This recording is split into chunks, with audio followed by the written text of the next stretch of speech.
Oke. Baik, Assalamualaikum warahmatullahi wabarakatuh.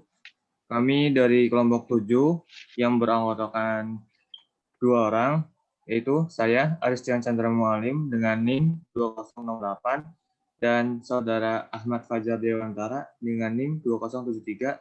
Pada kali ini kami akan membahas Al-Amr wa Al-Nahi. Next. Al-Amr. Amr artinya perintah. Hakikatnya, amr itu adalah dari yang berkedudukan lebih tinggi kepada yang berkedudukan lebih rendah. Apabila tuntutan atau permintaan itu berasal dari yang lebih rendah pada orang yang lebih tinggi dengan cara merendah dan memohon syafaat, tidaklah dikatakan dengan amr. Menurut Syed Ahmad Al-Hashimi mendefinisikan, amr adalah mengharapkan tercapainya perbuatan dari mukhatab atau orang kedua yang datang dari pihak atasan. Menurut Khalid Abdurrahman, amr ialah kata yang menunjukkan yang lebih rendah kedudukannya adalah makhluk sebagai pelaksana perintah. Al-Ghazali berpendapat bahwa perintah itu memberi pengertian bahwa perbuatan yang disuruh itu lebih berat dikerjakan daripada ditinggalkan. Sebagaimana lafaz larangan memberikan pengertian lebih berat ditinggalkan daripada dikerjakan. Ahli ushul menjelaskan amr adalah suatu lafaz yang digunakan oleh yang lebih tinggi kedudukannya untuk menuntut kepada yang lebih rendah derajatnya agar melakukan suatu perbuatan. Next. Untuk berikutnya yaitu ada bentuk-bentuk lafaz amr. Yang pertama ada fi'lul amri, yang artinya kata kerja bentuk perintah. Di dalam Quran surat Maryam ayat 19 menjelaskan, Ya Yahya hudal kitaba bikuwati, yang artinya, Hai Yahya, ambillah Alkitab Taurat itu dengan sesungguh-sungguhnya. Di dalam ayat ini, pada kata hudil kitab itu termasuk fi'ul amri. Lalu yang berikutnya, al-mudori al-makrun bilam, yang artinya kata kerja bentuk mudori yang didahului dengan huruf lam yang berfungsi sebagai perintah. Di dalam Quran surat At-Talaq ayat 65 yang berbunyi liyun fiku du sa'atin min sa'atihi, yang artinya hendaklah orang-orang yang mampu memberi nafkah menurut kemampuannya. Dalam kata liyun fiq itu termasuk al-mudori al-makrum bilang. Lalu yang berikutnya ismu fi'il amri, yang artinya isim yang berfungsi sebagai kata kerja bentuk perintah. Di dalam Quran surah Al-Maidah ayat 5 menjelaskan ilal marji'ukum jami'an fainaba'ukum bima kuntum ta'malun, yang artinya hanya kepada Allah kamu kembali semuanya, maka Dia akan menerangkan kepadamu apa yang telah kamu kerjakan. Pada surat ini, pada kata alam lamar jiukum itu termasuk ismu fil amri. Next.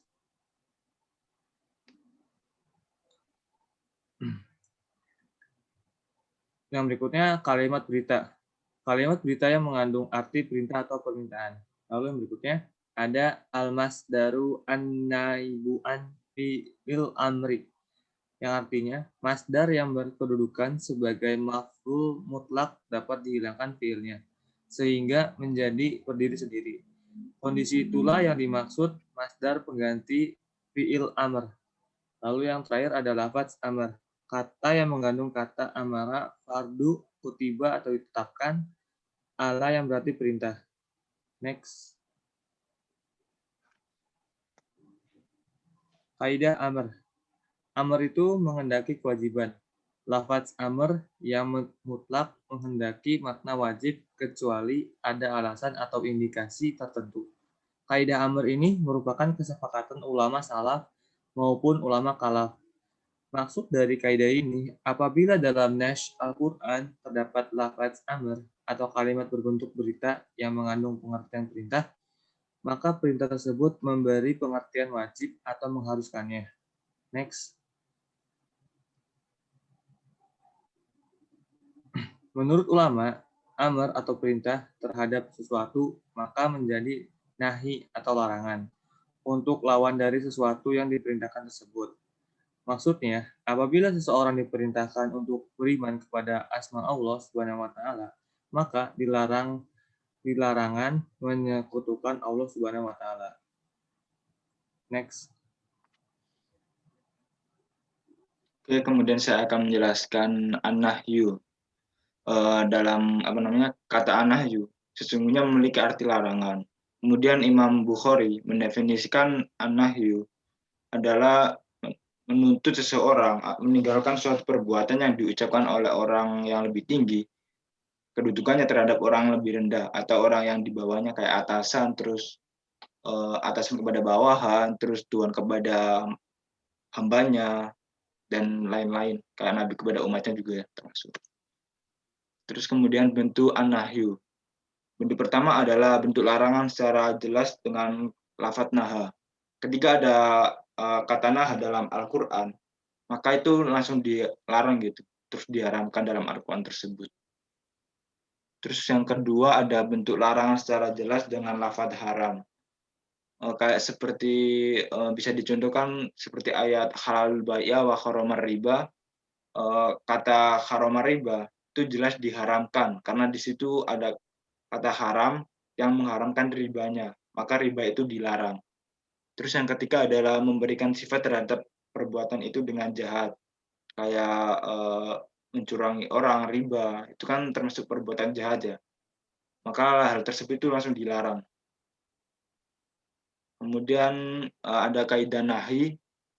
Yang pertama adalah tahrim, hendaknya nahi mengharamkan segera selamanya kecuali ada indikasi lain. Maksudnya setiap kali seorang mukallaf ingin melakukan yang terlarang, maka setiap kali itu pula nahi menurut dia untuk meninggalkannya. Kayak dulu seperti kasus minuman keras yang dulunya itu pada zaman Nabi itu awal-awalnya itu kan diperbolehkan. Terus karena Nabi melihat bahwa minuman keras itu mengganggu ibadah, maka Nabi Muhammad itu mengharamkannya. Dan hal itu masih berlaku sampai sekarang, diharamkan sampai sekarang gitu. Terus yang kedua adalah apabila syariat melarang sesuatu, maka juga larangan itu bagiannya. Dan apabila diperintahkan sesuatu, merupakan perintah untuk keseluruhannya juga. Secara tidak langsung larangan ini juga mengharapkan bagian-bagian kecilnya, seperti mengharapkan memakan babi. Berarti itu bukan hanya melarang makannya juga, tapi dari keseluruhan apa yang ada dalam babi itu akan diharamkan. Seperti dagingnya, kulitnya, atau anaknya, keturunan-keturunan babi. Dan seperti contoh kasus lain, kita larangan untuk zina. Dalam ayat Al-Quran dijelaskan mengandung arti yang jauhilah zina, karena itu perbuatan syirik atau apa gitu. Terus itu bukan hanya menjauhi saja, tapi kita juga tidak boleh melakukan hal zina tersebut. Oke. Terus kaidah nahi yang ketiga adalah menggunakan bentuk khobar lebih jelas menyampaikannya daripada menggunakan sigot isna itu sendiri. Lafaz nahi yang bertujuan untuk isna tetapi menggunakan kata khobar lebih jelas maknanya daripada menggunakan lafaz isna itu sendiri, atau kayak memperjelas lagi gitu lafaz nahi atau larangan terhadap melakukan sesuatu gitu. Kalau seandainya kayak gimana ya, di awal kan kita disuruh ya, kayak larangan untuk melakukan sesuatu, contohnya kayak atasan gitu memerintahkan sesuatu, maka dalam kata lain atau kalimat selanjutnya itu diperjelas lagi gitu larangannya dengan khobar. Ini udah. Oke, sekian dari kelompok kami. Kalau ada kesalahan kata mohon dimaafkan. Assalamualaikum warahmatullahi wabarakatuh. Ya udah anjir. Pas.